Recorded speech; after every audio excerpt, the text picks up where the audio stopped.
Dr. Tuepenz. And I'm Gaplord. And we are the Juice Crew Villans.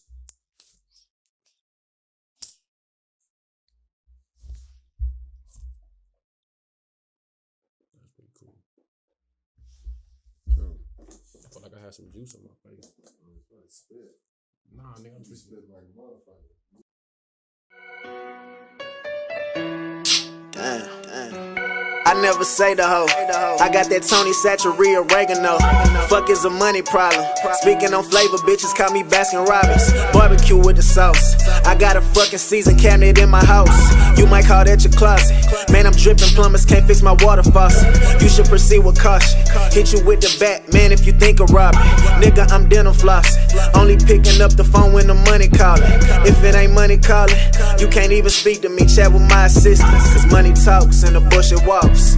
And y'all niggas go the distance. I sit back reminiscing about the times when I was broke, now that's non-existent. Y'all niggas inconsistent. I got prison boys gifted and I'm persistent. Bank account never insufficient. Married to the money, hoe can't get no commitment. Bitch, I'm ballin', check my statistics. Can't associate with. Hello everyone. Today we have an amazing episode with the Juice Crew Villans. But first I need you guys to like and subscribe. Hit the like button at the below the video. And today we'll be talking about something very important and dear to our hearts. What's wrong with the suburbs?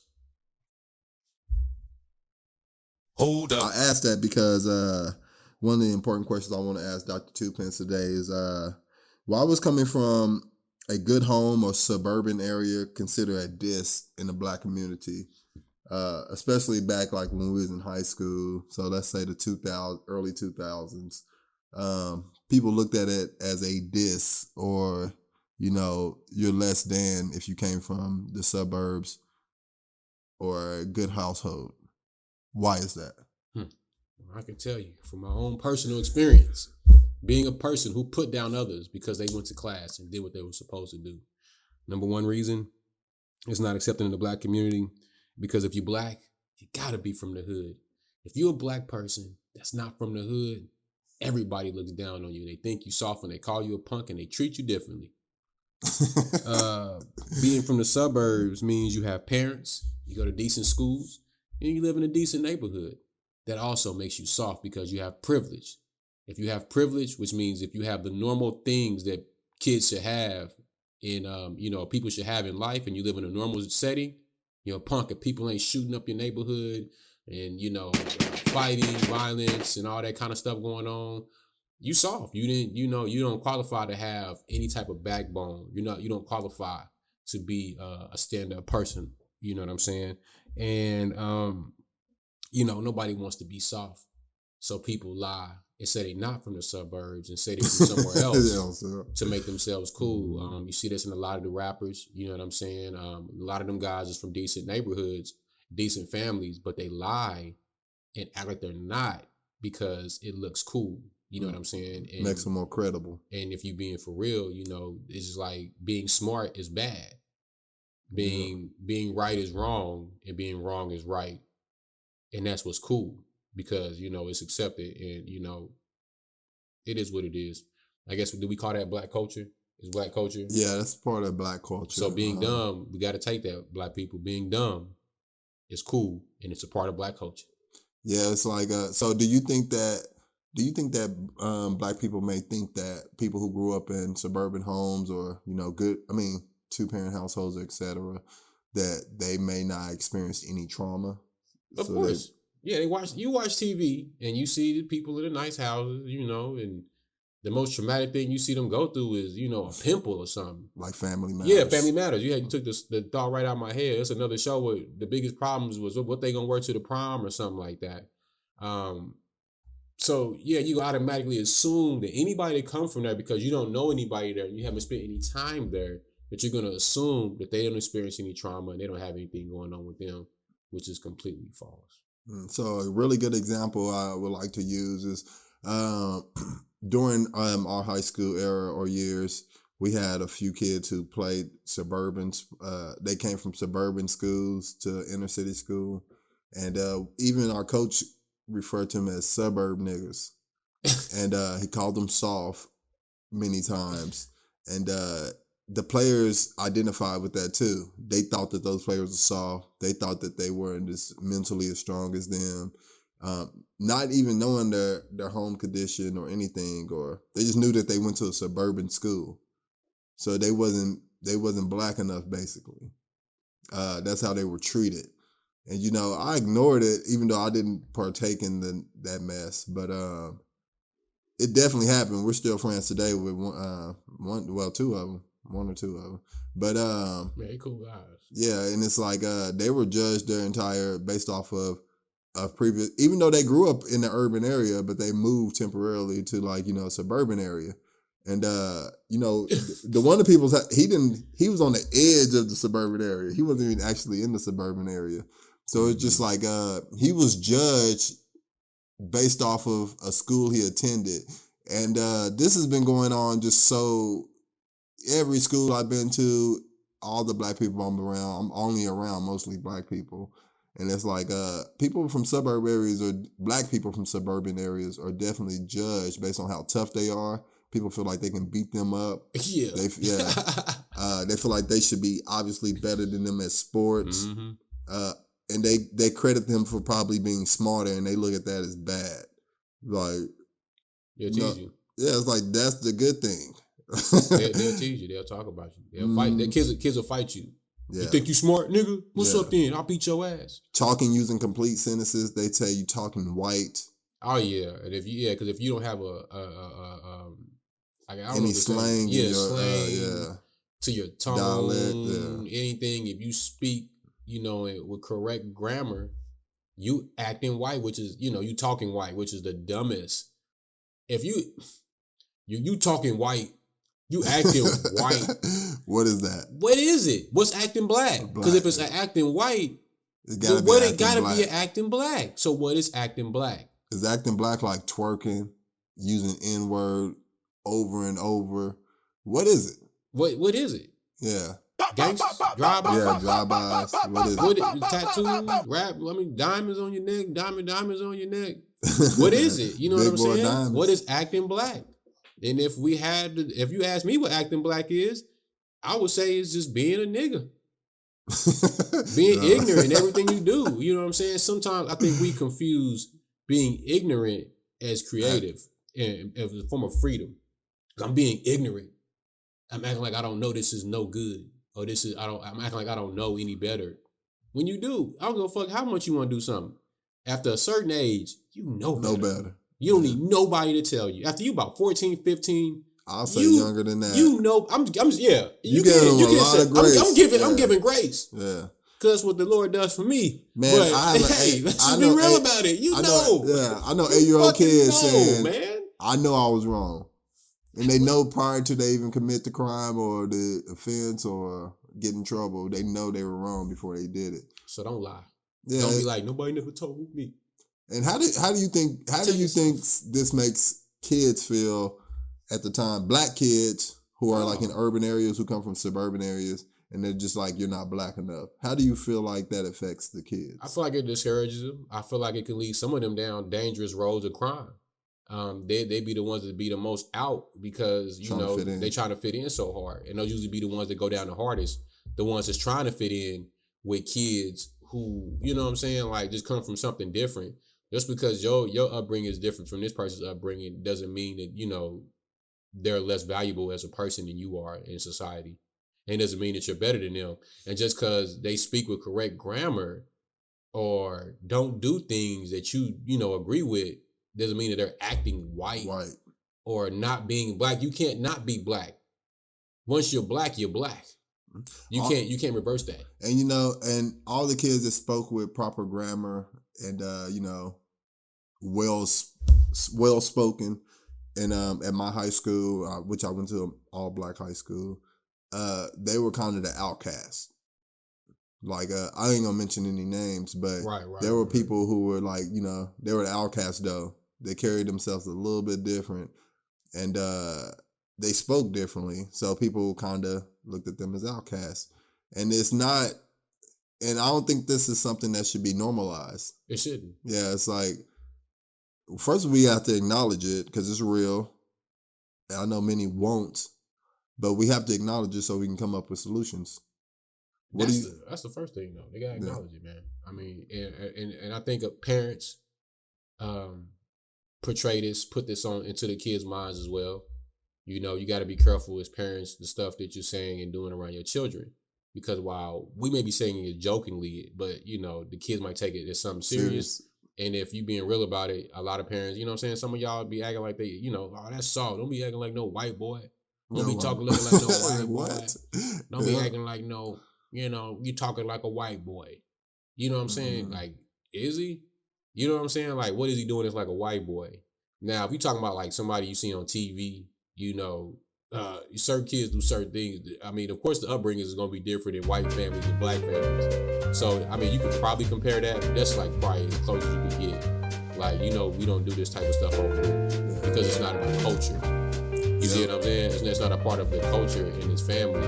And so, if you're doing something outside of the culture of your family, then we can say, yes, you're acting like a person who grew up in a culture like this. But even that, you know what I'm saying? I have to catch myself on that, you know what I mean? To make sure that I'm properly addressing certain dysfunctional behaviors with my kids, you know what I'm saying? To make sure that I'm not perpetuating racist or ignorant stereotypes, because racism is real. But I don't want to be craving things that's revolving around race, around certain behaviors. There's good behavior and bad behavior in all people. And, you know, and that's what it really might be, but that's a tangent. But, yeah, man, y'all need to stop lying to these kids. Stop lying to the kids. Stop teaching them this shit. Stop teaching them that black is acting a fool. Yeah, black ain't twerking on top of that's cars. Not it. That's not black. That's just... Yeah, black ain't shooting up somebody's house and killing kids. Black ain't shooting your neighbor. Yeah. Black ain't stealing my book stand in front of my yard. Black ain't robbing my house. Black ain't stealing from me. That's not black. And based off, I got some anecdotes. Yeah, that's your character, really. That's your poor character. Like, not anecdotal evidence, but nonetheless, it's evidence. You know, graduating from college, after I have a family member very close to me, won't mention who, but she told me, it's like, you think you're smart now because you went to college. Why are you talking like that? And you can hear how I talk. I don't have like a very proper, you know, I kind of got a little country slang or twang to me and I mumble some. But it's just like, even to her, she looked at me as like I'm talking white because I'm using like proper English and using, you know, stopping between using, you know, proper periods, commas, all that shit. Yeah, and talking within context, just basic stuff. And it's like I was looked at as talking white. And it's like, what? And I was so confused, like, what the hell? Like, what the hell are you talking about? What the hell is talking white? It just makes no sense to me. So we need to come up with a solution to fix this because it's out of hand and it's out of control and it's terrible for our youth. It's like, goddamn, man.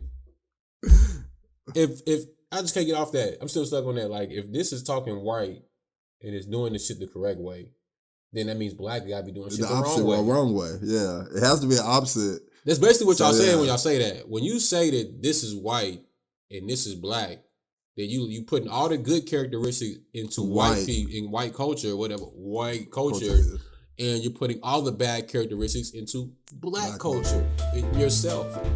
And then you wonder why shit ain't going right for you. Yeah, I can't, you know what, if you really look at black culture, that people celebrate the thing, it's mostly bad things. It's things that's not productive or they're bad things. And it really should be good culture and bad culture. It shouldn't be white and black culture. Yeah. It just should be good things, bad things. And yeah, black people do some things that are better than white people. White people do some things better than black people sometimes. And, you know, dancing, for example. It's non-productive, but there's many black people who can dance well. Very well. Yeah. So, but it's non-productive. You know, but that's celebrated in black culture. Right. And white people are known for not being able to, quote unquote, not being able to dance. But that's non-productive. It doesn't matter. Who cares? I don't care. I don't care if you can dance. I mean, it's entertaining to watch. But black people don't want to be watched for being entertained. You know what I'm saying? Like what you looking at me for? Yeah. Like they don't want to be known for being entertainers or entertaining people, but that seems like the most sought after field. But nonetheless, what do you call that, a tangent? Yeah, so I'm about to jump on that motherfucker too. Like, about to go back to slavery, y'all niggas. But that is a problem though. I'm gonna just say it real quick. Niggas let go of slavery, and you can let go of all it. Let go of slavery to let go of the slave customs. The reason niggas are so hooked on entertaining people is because y'all still stuck on slavery. And that was the only jobs y'all had, and then niggas had in slavery. And that's what y'all niggas just keep sticking on that shit. Yeah. And then you wonder why it's not changing for the future because you're still stuck in slavery.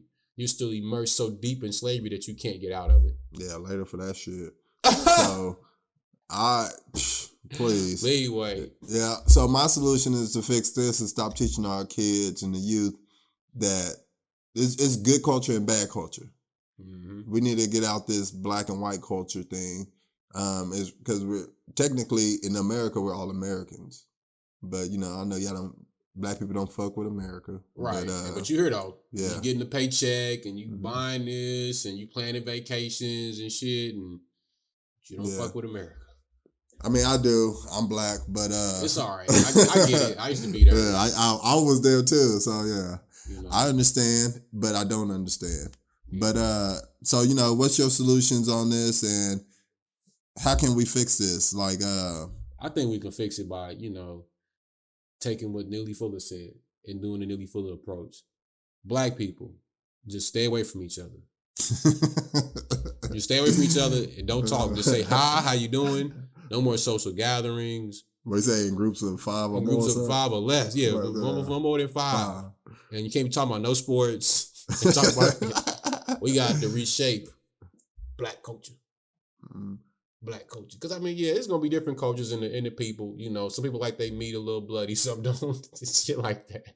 Man, I can definitely say, you know, so it's different things that we like.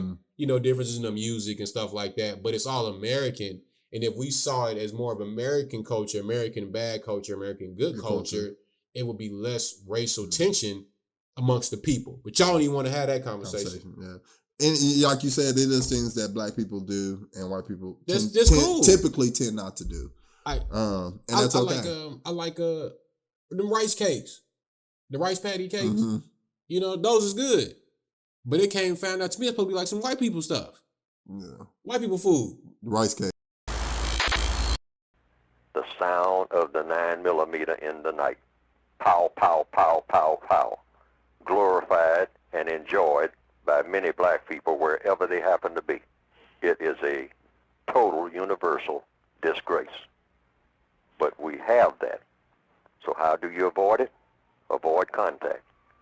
A bunch of black people getting together, 10 of them, with no constructive agenda, always means something ugly. Always. No constructive agenda.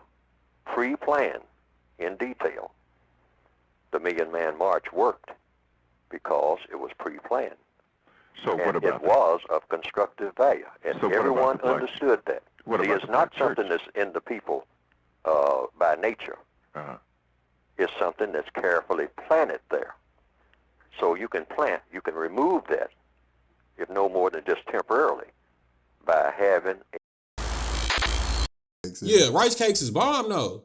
They off the chain, you put some Nutella on it, you're going to have something different. And chitlins is black people food. And I ain't touching it. At all. With a pole, with nothing. Yeah. Not on the hair of my... What that nigga saying? I don't want chitlin, Sam. Not in a boat, not with a goat. In the house, not with the mouse. Anyway, we out of here. Yeah. Like, subscribe. You know what I'm saying? But yeah, let us know what y'all think, man. You feel me? God bless y'all. You need to get an outro hook. What you mean?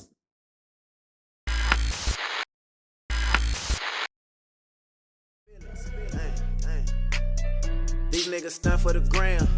Mugging while they taking selfies. Pointing they gun at the cam. All them little Ronald McDonald's. Got the max, but they some clowns. On 3, my nigga get gangster. While I push this red button down.